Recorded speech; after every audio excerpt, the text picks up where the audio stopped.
Alors j'ai continué de m'intéresser à mon héritage sur MyHeritage, évidemment, mais j'ai rien trouvé, rien du tout. Et non, c'est faux, évidemment que c'est faux, il y en a une quantité incroyable, des informations partout, en veux-tu, en voilà, mais pourquoi, grand-papy, as-tu fait autant d'enfants? Pourquoi? Il y en a partout, il y a des ramifications dans tous les sens, évidemment.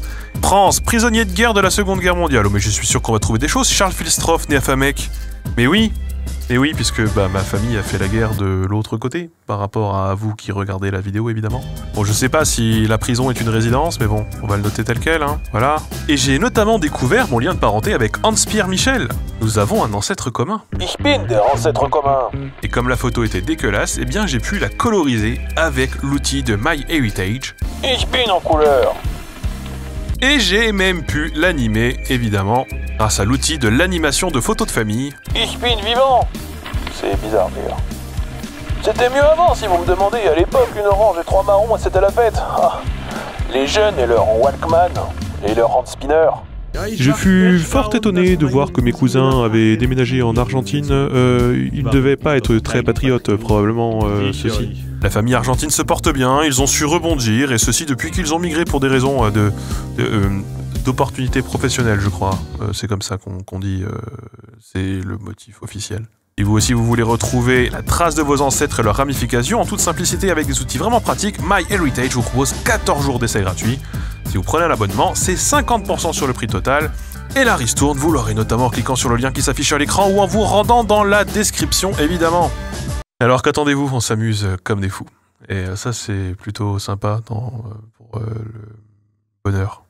Le mois de septembre, c'est la rentrée, et qui dit rentrée dit promotion et autres joyeusetés. Les rédacs se réactivent, les journaux repartent sur un rythme de croisière, et la plupart des sites se mettent à enfin écouler le contenu élaboré durant les vacances. Et dans le lot, évidemment, il y a pas mal de choses qui concernent la langue française. Alors j'aurais bien dit la linguistique d'ailleurs, hein, mais on n'en est même pas à ce stade, ce serait aller trop loin. On va donc débunker 3 trucs qu'on tournait dans les groupes Facebook, notamment ceux où on trouve les fans de langue de Molière, dans les milieux de cruciverbistes ou autres intéressés par l'usage de notre belle langue si logique et pourtant si bafouée, piétinée, écorchée. Enfin bref, vous avez compris. Alors la rentrée de septembre, c'est aussi une rentrée économique. Tout le monde veut vendre son livre, tout le monde veut se hisser à la tête des ventes pour planer au-dessus des concurrents jusqu'à décembre, hein, pour ainsi finir dans le panier de Mamie Sylviane ou Tonton Jacques à la Fnac, et in fine sous le sapin de Noël. D'autant plus que beaucoup commencent là maintenant leurs premiers achats de cadeaux. C'était pas mon cas d'ailleurs, peut-être qu'il faut que je m'y mette. Mais si je le sais, c'est parce que je devais sortir mon bouquin dans ces eaux-là. C'était à propos. C'était un peu le plan, mais bon, finalement, c'est décalé à janvier, hein, donc ne dépensez pas tout votre argent maintenant ou à Noël, pas tout d'un coup, s'il vous plaît. Attendez bien janvier, hein, vous savez, là, quand il y a le ventre mou et que plus personne n'a de pognon et que ouais, en plus, l'inflation nous aura bien niqué la gueule, que vous aurez reçu bien la facture de gaz et que vous auriez pu un rond, là, ce sera le moment d'investir dans Linguistica Corporation, recevoir ce magnifique livre, bien sûr. En tout cas, ici, on ne va pas débunker un livre à proprement parler, hein, même si je suis sûr qu'il y aurait de la matière. Pas besoin d'aller jusque-là, suffit juste de se pencher sur les quelques vidéos interviews, des vidéos promotionnelles en réalité. Il y en a quelques-unes qui ont été tournées, ça m'était passé sous le nez d'ailleurs, mais vous avez été quelques-uns à m'écrire pour m'en envoyer. C'est à croire que vous me voulez du mal, mais bon, parce que ce qui s'y dit, c'est vraiment... faut avoir les reins solides. Hein. Et clairement, la vidéo du lot qui vous a le plus travaillé là dernièrement, eh bien, c'est celle-ci. Le problème, c'est que lorsqu'on introduit Yel, on ne peut pas s'arrêter là. C'est impossible, il y a des effets de cliquet dans la langue. Ah non, ils ont toujours pas lâché le truc en fait. Putain, mais après Yel et la communauté de l'anneau... Alors on fait de l'écriture inclusive qui est un gloubi-boulga incompréhensible. Après Yel et les deux tours... Il y a 2 pronoms, il et elle. Ça y est, ils l'ont fait, Yel et le retour du roi. Il y a des effets de cliquet dans la langue. Alors j'en avais fait une vidéo, hein, donc je vais pas non plus me répéter hein, sur Yel et ce genre de choses, voilà. Mais on va quand même écouter ce que ce cher monsieur a à nous dire. Si on est... Bon, déjà, il vient nous vendre un livre appelé Malaise dans la langue française, et comme nous sommes sur le groupe Facebook du Figaro, autant vous dire qu'on va pas donner dans l'analyse scientifique du phénomène, hein, et que je m'attends déjà à l'orientation argumentative qu'on va nous livrer. Si on essaie de comprendre d'où vient ce Yel, prenons une phrase toute bête. Ils sont allés en balade. Si on veut rendre la phrase un peu plus inclusive, on dira « il et elle sont allés en balade ». Et puis d'aucuns diront « mais il et elle, c'est très bien ». La question devient « comment on accorde « aller ». Alors on a trouvé la solution du point médian, et elle est devenue « et.e.s ». Effectivement, mais notons qu'on parle d'écrit ici, hein, parce qu'à l'oral, aucune différence. Et puis, un certain nombre d'autres personnes, des militants pour beaucoup, ont dit « mais si on écrit « il et elle sont allés.e.s », alors on reconnaît qu'il y a 2 genres, et uniquement 2. Que fait-on du neutre? Vous êtes aussi militant d'ailleurs, hein, ça m'énerve, de dire que les autres sont des militants et donc ça te disqualifierait. Vous êtes aussi militant, vous militez contre. Militant qui combat activement dans les luttes idéologiques. Vous êtes dans une lutte idéologique. Pas moi qui le dis, hein, c'est le dictionnaire. Vous êtes aussi des militants. Est-ce qu'on ne gagnerait pas à être encore plus inclusif en remplaçant il et elle par yel? Yel est une contraction de il et elle. Mais si vous écrivez yel sont allés en balade, vous vous retrouvez avec un nouveau problème. Yel étant neutre, vous ne pouvez pas utiliser e.e.s puisque e.e.s souffre exactement des mêmes défauts que il et elle. Alors là, en l'occurrence, si, on peut. C'est précisément ce qui est demandé par les militants du yel, pour reprendre le mot militant, en tout cas dans leur majorité. Le point médian est ici tout à fait indiqué. Donc on peut ne pas utiliser yel, hein, être contre yel ou tout ce que vous voulez, hein, parce qu'on a bien compris que c'était le cas ici d'ailleurs. Hein. Yel souffre peut-être de nombreuses imperfections, moi je suis tout à fait prêt à le dire, mais yel ici il n'empêche aucun accord, ni l'utilisation du point médian. D'ailleurs, encore une fois, ici aucune différence à l'oral, et donc c'est franchement pas très significatif. Mais bon, j'imagine que là il est en train de nous sortir un char parce qu'il veut aller encore plus loin, et je sais pas, la France brûle, un truc du genre. Il faut donc neutraliser le aller et l'accord du participe, ce qui amène, par exemple, et ça ce sont des formes attestées, yel sont allés, point x, point s, le x marquant la neutralité, en balade. C'est attesté, d'accord. 2 secondes. Alors, yel sont allés, c'est dur à écrire, en balade. Alors, il y a dans le monde entier 8 résultats uniquement. 8 sur Google. Et le pire, hein, quand on regarde, c'est que aucun des résultats ne contient la lettre X. Aucun. Alors, attester peut-être. C'est possible. Mais c'est possible dans un endroit où Google n'a jamais été. Où Google n'a jamais pu aller référencer quoi que ce soit. Ce qui veut dire qu'en l'état, cette phrase n'existe à aucun endroit sur l'internet indexé. Bon, on peut comparer avec d'autres trucs hein, pour être sûr. Donc, je vais faire la même recherche, mais avec « ils sont allés en balade ». Et je vais même mettre des guillemets pour avoir la recherche exacte. Et on a 564 résultats exacts. Et si je retire les guillemets, voilà, on en a quasiment 28 millions.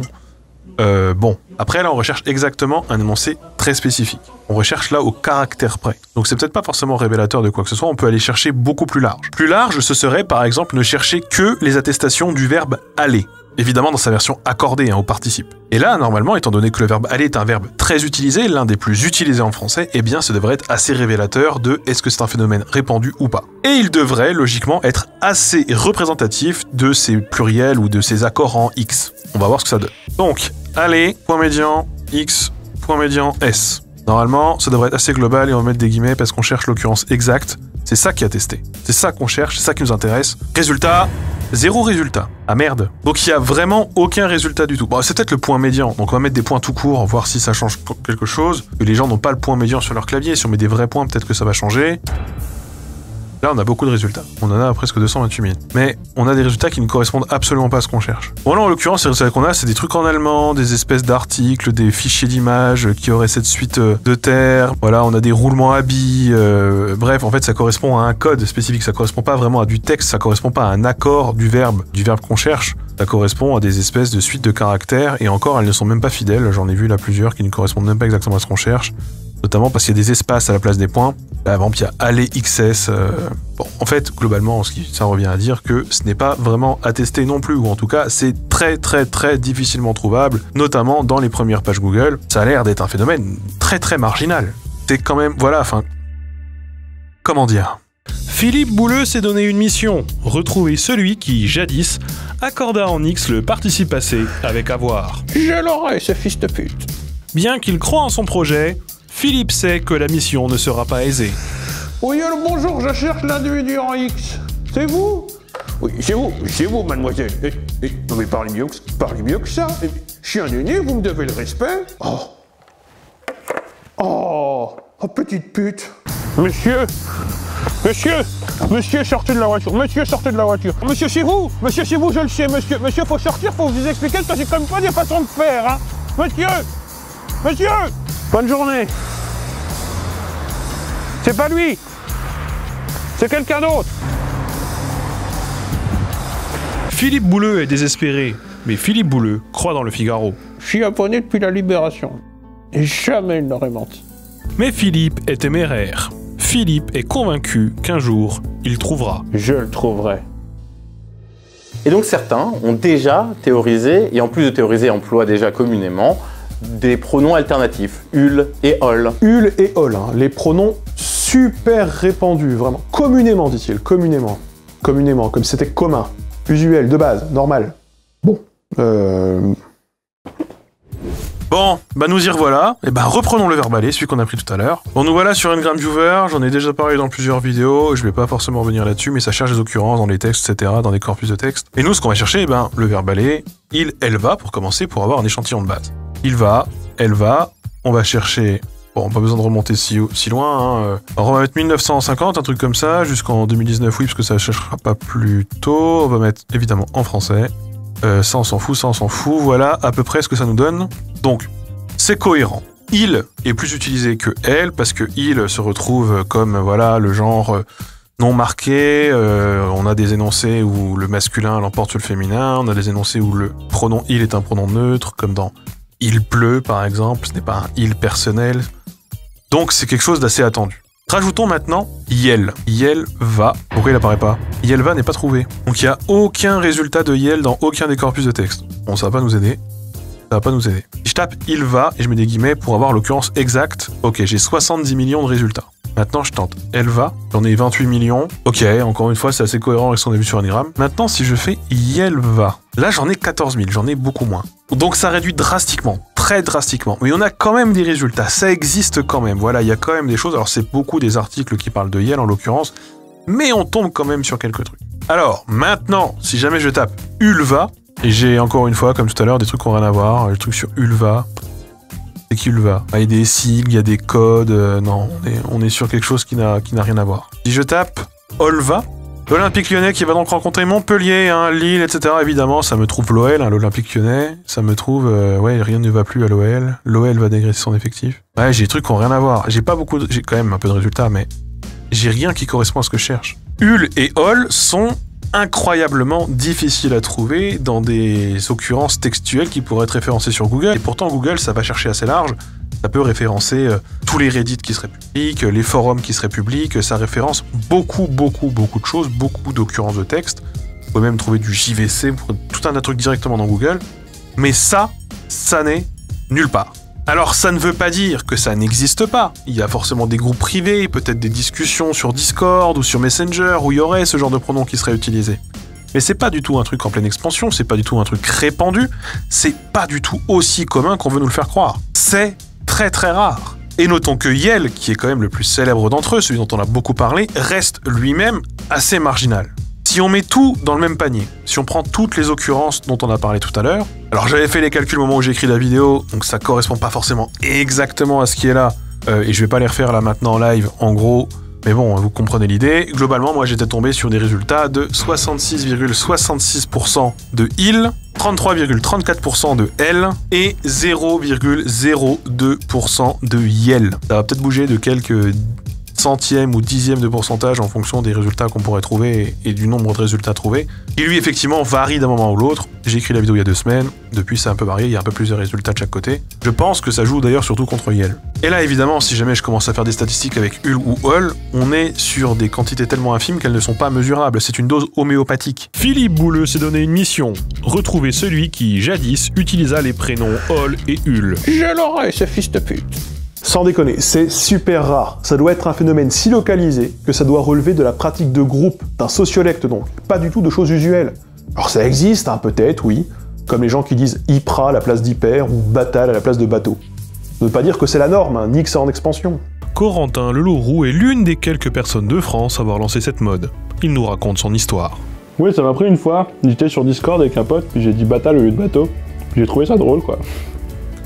Un phénomène qui s'est étendu sur tout l'internet, dont l'ampleur se mesure particulièrement sur Switch, le site YouTube sur lequel des jeunes regardent d'autres jeunes jouer à des applications de jeux vidéo. Et voilà les amis, ce n'est pas par hasard que vous devenez une star du jeu vidéal. C'est un peu Batal comme tâche, parce que non? C'est vraiment un jeu vidéal de merde. Petite sandale, petit Batal.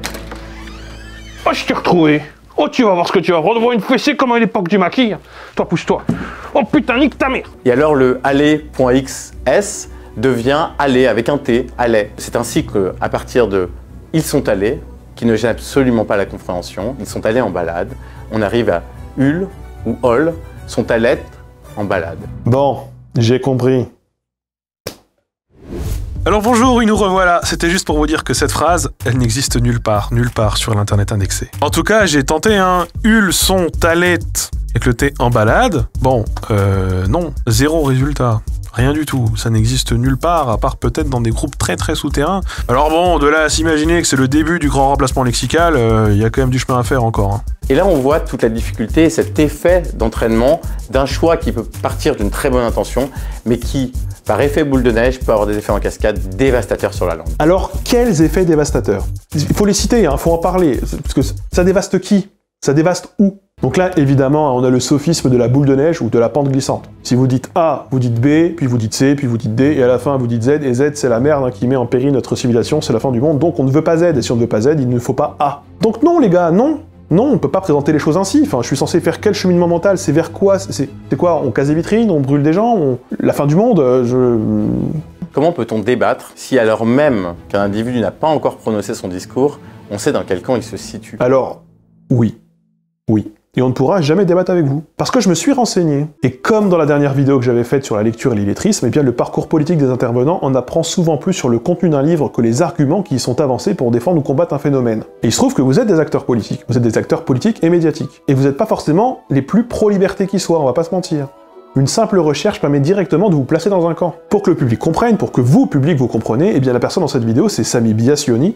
Et il n'est évidemment pas linguiste, il est essayiste. Essayiste, parce que essayiste, bon, je sais pas ce que ça veut dire essayiste, tout le monde est essayiste, tout le monde peut être essayiste. Alors en ce qui concerne la ligne politique et éditoriale de ce cher monsieur, je noterai peut-être simplement que c'est un crypto-bro qui contribue activement au journal d'extrême droite Causeur, où il donne dans le complotisme en écrivant sur le Great Reset. Vous savez, c'est cette théorie qu'une élite mondiale veut asservir la population via notamment la dictature sanitaire, le Covid, tout ça. Et dans ses thèmes préférés, on trouve évidemment bien le racisme anti-blanc, les post-coloniaux et les antiracistes qui, selon sa logique, sont les vrais racistes, évidemment. Hein. Et dans tout son lore et dans toutes ses manies, on trouve évidemment le fait que les gens de gauche chercheraient à détruire la race blanche, on trouve l'écriture inclusive, évidemment, et on trouve bien sûr la théorie du genre. Le gars est un bingo, en fait. Alors ces faits et cette biographie, ce n'est pas forcément disqualifiant en soi, évidemment. On pourrait très bien se dire, oui, voilà, bon, il est tout ça, tout ce que vous voulez, mais il peut quand même avoir de bons et véritables arguments sur ce sujet qui le tient à cœur pour telle ou telle raison. Et si en l'occurrence, eh bien, la réalité de ce parcours éditorial, il nous renseigne également sur ses motivations. C'est un conservateur, très conservateur même, et c'est évidemment ce trait qui est ici prédominant, et pas du tout la volonté de la liberté de la langue face à des pressions extérieures, ou la volonté de défendre l'usage en toute liberté, ou de combattre le totalitarisme qui est ici dénoncé. C'est pas du tout ça l'objectif. L'objectif, c'est de combattre le wokisme. Mais cette personne que l'on voit ici dans la vidéo, eh bien, elle ne porte évidemment pas seule ce livre sur ses épaules. On trouve en réalité au total 12 auteurs, tous situés très à droite de l'échiquier politique. Et dans le tas, certains sont linguistes d'ailleurs, et ça je tiens quand même à le noter parce que c'est plutôt rare, et là, c'est le cas, donc il faut quand même le dire. Mais je vous laisserai quand même chercher par vous-même leur pédigré, mais globalement, je résumerai quand même ce beau paquet en les qualifiant d'acteurs médiatiques de la sphère politique de droite, d'ultra-droite ou d'extrême droite, avec un fil conducteur sur plusieurs lignes, hein, comme la lutte contre l'antiracisme, contre l'égalité homme-femme, le wokisme, hein, évidemment, et donc on est sur quelque chose d'éminemment tranché, marqué d'un point de vue idéologique. Alors tout ça, ce n'est pas moi qui le dis, hein, ce n'est pas un jugement de valeur, c'est littéralement ce qu'ils défendent.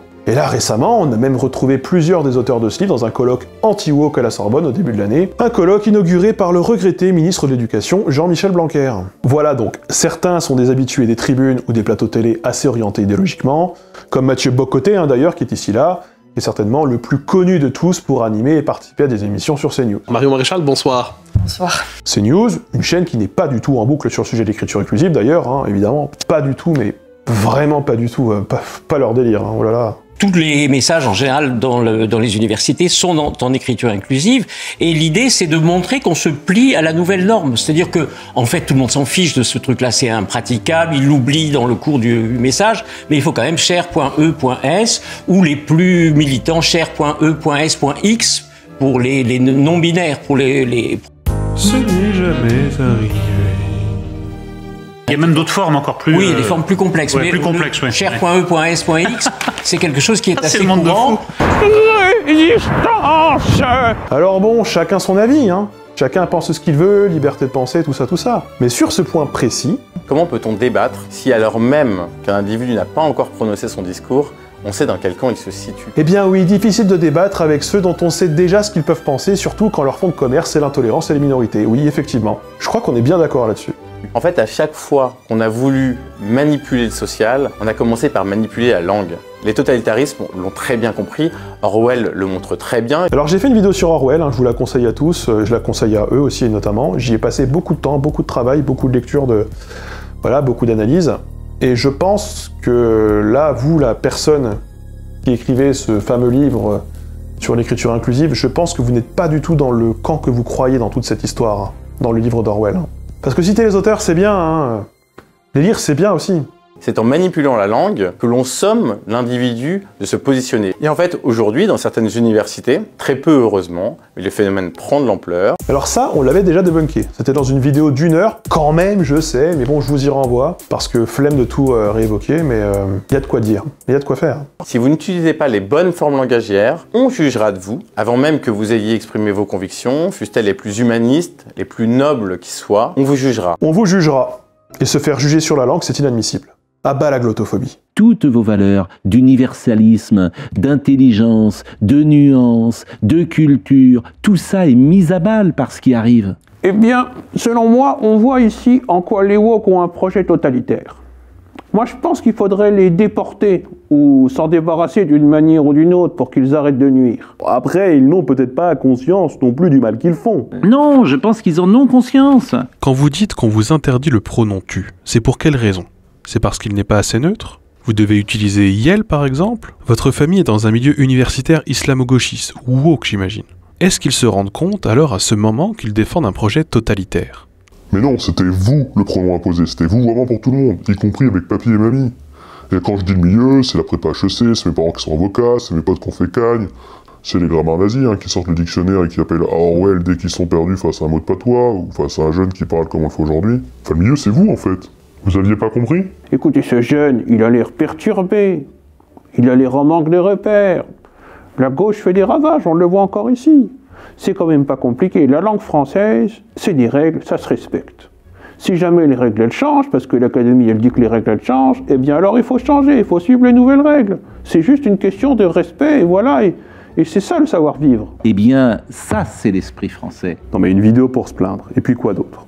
Le RSA et un Kinder en prime. Donc ici on a une vidéo pro-liberté sur les questions linguistiques où l'on veut nous faire croire qu'il existe un lobby puissant ou des forces obscures ou cachées ou je sais pas trop quoi, des groupes souterrains ou que sais-je, qui influent sur la langue et qui font pression pour imposer des règles de grammaire en dépit du bon sens et de l'usage, et ce avec coercition, c'est un projet totalitaire, Orwell, tout ça mes couilles.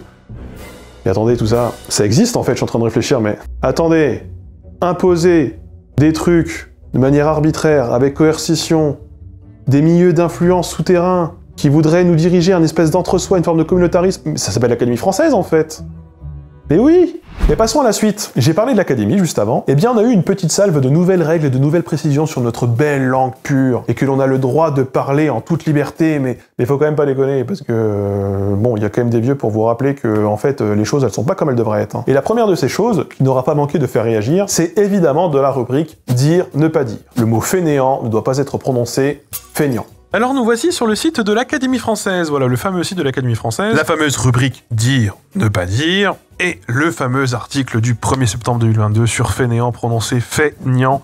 Comme c'est écrit, j'ai très hâte de vous le lire. Alors fainéant est un bel exemple de réflexion étymologique visant à donner un sens plus clair à un mot. Cet adjectif énonce est d'abord écrit feignant, donc avec un E, parce que l'on accusait celui qu'on appelait ainsi de faire semblant, de feindre de travailler. Par la suite on a jugé fainéant, non plus celui qui feignait de travailler, mais celui qui ne faisait rien. On a donc créé un nouveau mot à l'aide de fait, troisième personne du singulier, de l'indicatif présent du verbe faire et du nom néant. On rappellera donc que, de même que l'on ne prononce pas néant, niant, ni anéantir, anéantir, on ne prononce pas fainéant, feignant. Les formes feignant et feignant, ça veut dire caca, ça veut dire faut pas faire. Donc on dit, on écrit les rois fainéants, on ne dit pas, on n'écrit pas les rois feignants. Et personne ne dit les rois feignants. Enfin bon. La fainéantise des jeunes pour la grammaire.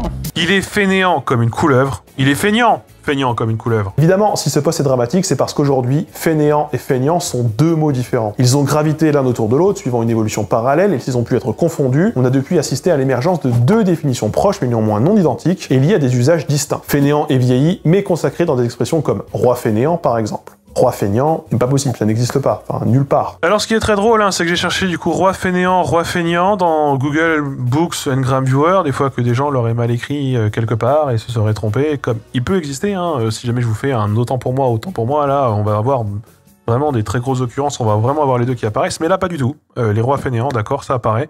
Les rois feignants, ça n'existe nulle part dans le corpus de textes recensés et étudiés et décortiqués par Google Books Ngram Viewer. Alors que regardez, hein, si je fais le test, autant pour moi. Là, on voit les deux. Parce que là, il y a débat. Là, il y a des gens confondent. Les rois feignants et les rois fainéants, non, les gens, ils confondent pas. Il y en a un des deux qui n'utilise pas, en fait. Qu'est-ce que vous nous faites des rubriques sur ne pas dire ceci alors que personne ne dit ceci? Voilà, on va pas faire des rubriques sur oui, il ne faut pas dire, je sais pas, scrumsch à la place de fenêtre. Parce qu'en fait, personne ne le fait. De toute façon. Même si ce serait très drôle. Quand même, j'avoue. Alors, fainéant et feignant, ce n'est pas tout à fait la même chose. Et d'ailleurs, le feignant, c'est le paresseux dans l'usage populaire. Ça désigne quelqu'un. On parle d'ailleurs volontiers plus de feignantise que de fainéantise. Parce que oui, ça s'exprime aussi dans les dérivés. D'ailleurs, le poste de l'Académie a l'air de laisser penser que fainéant et feignant sont de même origine étymologique. Mais pas du tout, hein. Fainéant vient de faire néant, soit rien faire. Feignant, c'est le participe présent de feindre, soit faire semblant. Les deux ayant un sens proche et une prononciation proche, ils ont interféré l'un et l'autre. Et on n'a pas d'un côté la forme pure et originale et l'autre une forme qui serait une variante mal prononcée ou que sais-je. Et le plus drôle d'ailleurs dans tout ça, c'est que fainéant, la forme que l'Académie française défend, hein, celle qui est la plus pure selon elle, eh bien c'est la forme qui a probablement le sens en réalité le plus récent et le sens qui est emprunté à l'autre, à la forme populaire. En tout cas, si jamais on va sur l'étymologie, évidemment. Bon, on va pas faire tous les articles à la con du 1er septembre du site de l'Académie française, Dieu sait qu'on aurait du travail. Sachez seulement qu'on ne doit plus dire 60s ni 70s, hein, évidemment. Alors il y a tout un délire sur Baillet aussi. Voilà, il faut pas dire Baillet au Corneille, parce qu'il faut dire Baillet au Corneille en fait. Plutôt que Baillet au Corneille. Bah, c'est une question d'orthographe, quoi. Vous avez bien compris. Alors même si Jean de La Fontaine lui-même a quand même fait l'erreur, voilà, il a écrit bail comme ça pour Baillet aux chimères. Non, fallait pas écrire comme ça. L'erreur de ce grand écrivain nous invite naturellement à l'indulgence pour qu'il la reproduirait. Ah, si Jean de La Fontaine a lui-même la faute, c'est vrai que ça nous pousse de ouf à l'indulgence, parce que nous-mêmes, de notre propre chef, ce serait absolument inacceptable. Et comme ce mec mort depuis 5 ou 600 ans, à l'époque où l'orthographe n'avait strictement rien à voir avec la nôtre, lui, il l'a fait, bah du coup c'est ok, j'imagine. Même si c'est absolument pas comparable. Alors on va plutôt revenir sur un article du 7 juillet 2022. Alors le 7 juillet 2022, c'est il y a pas si longtemps que ça, je sais que c'est pas en septembre, c'est en plus carrément dans la rubrique emploi fautif. Donc on est sur quelque chose de lourd, et ça concerne en vrai pour en réalité. Il est à bannir, selon l'Académie française, de dire en vrai, mais également de dire pour de vrai ou pour de faux. Éliminez ça de vos cerveaux, bande de sacs à merde. Vous savez vraiment pas parler français, c'est incroyable. Bel con. Je te repasse devant, petit con. Non mais papy, ça existe ça comme mot? Quoi, qu'est-ce que t'as dit, petite merde? On t'a jamais appris à respecter les anciens et leur parler correctement? Non mais papy, wesh. Ah là là, si j'étais pas contre l'avortement, j'aurais bien donné quelques conseils à ma belle-fille, parce que quelle honte d'avoir une descendance pareille, quelle honte. Ça m'apprendra à percer les préservatifs. Alors les propositions peuvent introduire des noms, venir de province ou des groupes nominaux, cela date d'une petite semaine, et parfois des adverbes, cela ne date pas d'hier. Ça ne date pas d'hier. L'usage accepte aussi que les prépositions soient suivies de certains adjectifs substantivés. S'inscrire en faux, parcourir la ville de long en large. Auriez-vous vu ce modèle en bleu? Alors, j'ai un petit doute sur, bon, est-ce que c'est vraiment, voilà, ça m'a l'air d'être quand même des exemples assez précis sur des choses où on pourrait quand même avoir beaucoup de choses à dire. Mais cet emploi ne doit pas être étendu à tous les adjectifs substantivés. Ah ben non, surtout pas. Pourquoi on ne sait pas, hein, y a pas de raison, mais quand même. On évitera ainsi le tour en vrai, car nombre de locutions comme en réalité, en fait, à dire vrai, qui ont le même sens, sont déjà parfaitement implantées dans l'usage, et l'on bannira également quand sera passé le temps des jeux de l'enfance, pour de vrai et pour de faux. On dit en réalité, en vérité, en fait. En vrai, j'ai pas grand chose à lui reprocher. À dire vrai, il s'entend plutôt mal avec son père, plutôt que en vrai, il s'entend plutôt mal avec son père. Cet exercice n'est pas très difficile, au fond, à bien y regarder. Plutôt que cet exercice n'est pas très difficile en vrai. Prenons juste 10 secondes là. Je ne comprends pas qu'est-ce que ça peut leur foutre. Ce qui est quand même incroyable dans cet article, c'est qu'à aucun moment, il n'est donné de raison ou de justification, quelle qu'elle soit. Oui, ça existe, mais il faudrait quand même pas généraliser à cet endroit. Mais pourquoi? Qu'est-ce qui fait que quoi? Est-ce qu'il y a une autre raison que juste, ouais, selon nous, pas là? Est-ce qu'il y a un motif? Est-ce qu'il y a vraiment quelque chose? Je sais pas, donnez-moi n'importe quoi! Parce que là, on nous invite tous à changer notre façon de parler sur des choses qui sont très usuelles, au seul motif que, parce que c'est comme ça à partir du 7 juillet 2022. Parce qu'en gros, ce qu'on nous dit, c'est, il y a déjà des trucs qui existent, vous pouvez déjà dire au fond, à bien y regarder, en réalité, en fait, à dire vrai. Donc, rempliez l'ego, là, tout le reste, tout ce qui pourrait rentrer dans la langue, qui pourrait avoir un sens similaire, proche, plus pratique, peu importe les raisons, ça dégage. Le stock, il est fixe. La langue à cet endroit-là, elle est absolument rigide. Rien ne peut rentrer d'autre. Tout autre mot est interdit. Philippe Bouleux s'est donné une mission. Arrêtez de se faire chier durant la semaine. Ah non, mais là, c'est pas moi. Non, ce n'est pas lui. On va parler de Régis Ravat, président d'une association appelée Francophonie Avenir, et lui, son kiff du moment, c'est de mettre l'État en justice pour des anglicismes. Je vous jure, c'est pas des conneries. Alors j'ai vu ça dans un article de BFM TV. Le mec est très sérieux, vraiment très sérieux, Bon. Les entreprises de la French Tech vont peut-être devoir mettre leurs anglicismes de côté. L'association Francophonie Avenir, AFRAV, a porté plainte contre l'État français afin que plusieurs marques et labels anglophones changent de nom et trouvent une traduction française. Le procès a lieu ce jeudi 22 septembre, le tribunal administratif de Paris rapporte Le Point. Dans le viseur de l'association, en plus du terme French Tech, il y a notamment le label Next 40, une sélection d'entreprises profitant du label en question, mais aussi Choose Friends, un sommet qui réunit chaque année des dirigeants de grandes entreprises étrangères et françaises. La liste s'allonge avec le Health Data Hub, la plateforme de données de santé française et le French Impact, l'accélérateur d'innovation du ministère de la Transition écologique et solidaire. Alors moi, je trouve ça ridicule, tous ces noms en anglais pour faire on est trop stylé, mais de là à aller au tribunal quand même. Pour arriver à ses fins, l'association s'appuie sur la loi Toubon votée en 1994. Cette loi interdit à tout acteur public d'utiliser une expression ou un terme étranger dans une marque ou une appellation qu'il crée dès lors qu'un mot équivalent existe en français. La réglementation est toutefois ambiguë sur la manière dont l'existence d'un mot équivalent en français peut être prouvée. Bon, on est globalement sur un mec qui se fait chier et qui colle au tribunal l'État pour des choses sur lesquelles, à des endroits, il n'a juste aucun impact et visiblement, il n'aura aucune débouchée. Celui qui s'attaque à l'anglicisme à travers son association est Régis Rava, retraité du Gard, ancien employé de Carrefour et délégué CGT. Au total, 80 personnes ont rejoint son association.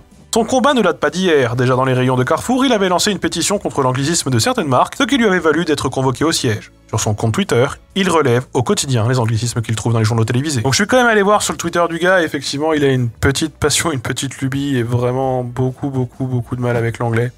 Il déteste, vraiment, il en a une haine très forte. Mais j'ai pas trouvé de résultat du jugement, voilà, je ne sais pas ce qu'il en est, je n'ai pas trouvé ça sur internet nulle part, ni sur le site du tribunal administratif de Paris, ni sur le Twitter du gars. Mais il se trouve, et je vous jure c'est la vérité, que j'ai contacté un juriste pour savoir s'il avait des chances de gagner, savoir si c'était solide, s'il y avait quelque chose à faire, si ça lui paraissait pertinent, et non. Il m'a globalement dit, voilà cette phrase qui est « c'est de la merde », donc je pense qu'il est pas super optimiste sur les chances de gagner. J'espère que cette vieille personne trouvera de quoi faire dans la vie, même si ça soulève, c'est malgré tout vrai, une problématique de pourquoi a-t-on à ce point besoin de mettre de l'anglais partout, étant donné qu'on a le droit de mettre des langues régionales nulle part. Voilà, c'est vrai que ça pose ce genre de questions. Alors cette vidéo est maintenant terminée et j'en profite pour faire une annonce FAQ. Les FAQ de l'année arrivent. Elle sortira normalement le 30 novembre et il y a pas mal de surprises, beaucoup de très grosses annonces qui ne concernent pas que YouTube du coup, mais qui peuvent quand même vous intéresser. Pour ça c'est simple, vous répondez en commentaire de cette vidéo, #Linguisticae FAQ tout attaché comme c'est écrit là sur l'écran. Vous posez votre question et vous aurez peut-être la chance que l'on y répondre. Si j'ai mis que long, c'est parce que je ne serai pas seul à répondre. Surprise. Sur ce,